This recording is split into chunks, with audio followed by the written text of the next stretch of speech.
Beaucoup d'entre vous portent autour de leur cou une chaîne avec une croix. Moi aussi, j'en porte une, comme tous les évêques d'ailleurs. Ce n'est pas un ornement, ni un bijou, c'est le symbole précieux de notre foi, le signe visible et matériel du ralliement au Christ. Saint Paul parle clairement de la croix au début de sa première lettre aux Corinthiens. À Corinthe, vivait une communauté agitée et turbulente qui était exposée aux dangers de la corruption de la vie ambiante. Ces dangers sont semblables à ceux que nous connaissons aujourd'hui. Je ne citerai que les suivants: les querelles et les luttes au sein de la communauté des croyants, la séduction offerte par des pseudo-sagesses religieuses ou philosophiques, la superficialité de la foi et la morale dissolue. Saint Paul débute sa lettre en écrivant: le langage de la croix est folie pour ceux qui vont vers leur perte, mais pour ceux qui vont vers le salut, pour nous, il est puissance de Dieu.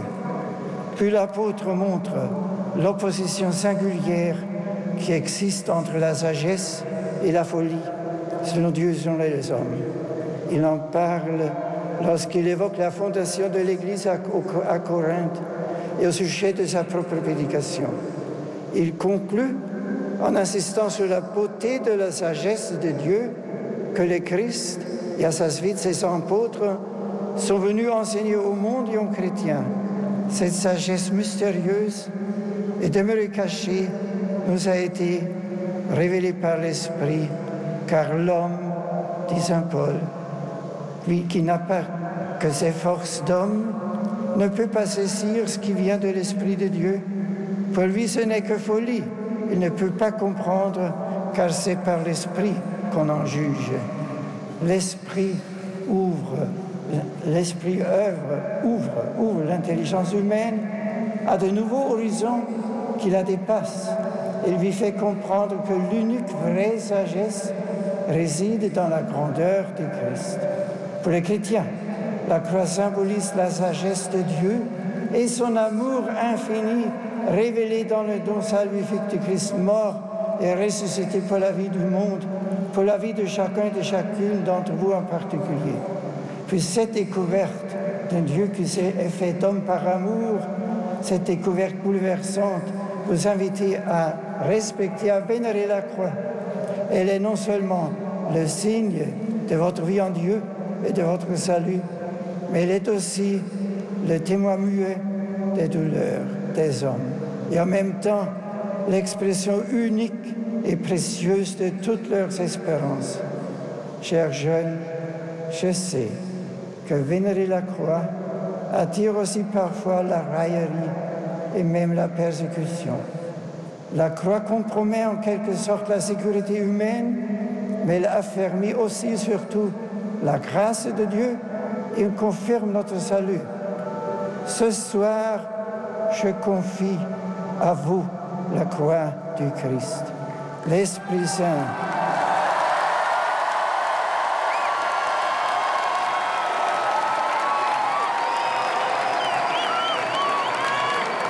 L'Esprit Saint vous en fera comprendre les mystères d'amour et vous criez alors avec saint Paul: pour moi, que la croix de notre Seigneur Jésus-Christ reste mon seul orgueil.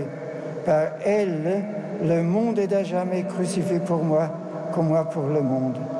Paul avait compris la parole de Jésus, apparemment paradoxale, selon laquelle c'est seulement en donnant, en perdant sa propre vie, qu'on peut la trouver.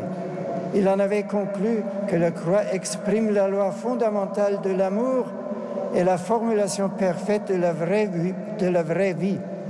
Puisse l'approfondissement du mystère de la croix faire découvrir à certains d'entre vous l'appel à servir le Christ de manière plus totale dans la vie sacerdotale ou religieuse.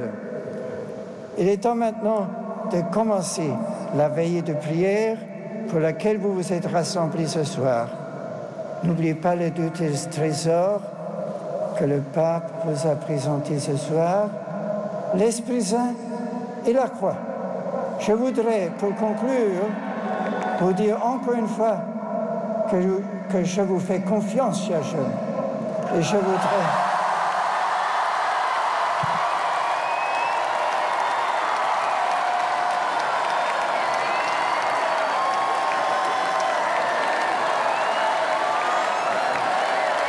Et je voudrais... Merci.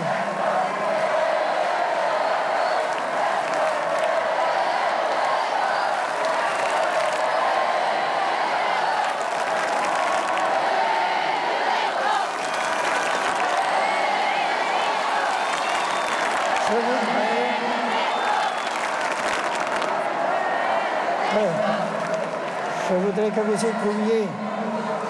vous éprouviez aujourd'hui et demain l'estime et l'affection de l'Église. Et réellement, nous voyons ici l'Église vivante. Que Dieu vous accompagne chaque jour et qu'il vous bénisse ainsi que vos familles et vos amis. Bien volontiers, je vous donne la bénédiction apostolique ainsi qu'à tous les jeunes de France. Benedicat vos omnipotens Deus, Pater et Filius et Spiritus Sanctus. Merci pour votre foi. Bonne veille.